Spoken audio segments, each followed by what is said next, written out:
Tello, how to calibrate the IMU. Powered by DJI's flight controller, Tello can deliver an amazing flight experience and many flying stunts. The IMU is important for keeping your drone safe. When the Tello app prompts an IMU error, perform the following to calibrate it. First, remove the propellers. Do not start the motors when removing the propellers.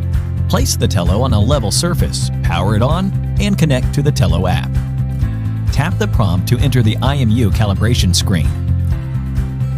During the calibration, the aircraft status indicator will blink green quickly, indicating that the current plane has been calibrated, and the app will go to next step. It takes about 5 to 10 minutes to calibrate the IMU. Do not move the aircraft except for rotating it following the on-screen instructions.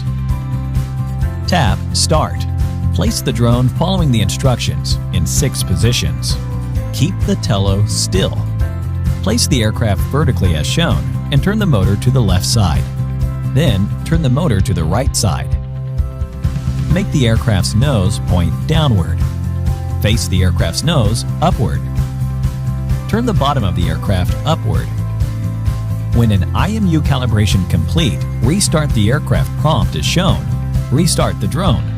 The IMU calibration is complete. If calibration fails several times, visit Rise's official website and contact Rise support. Thank you for watching.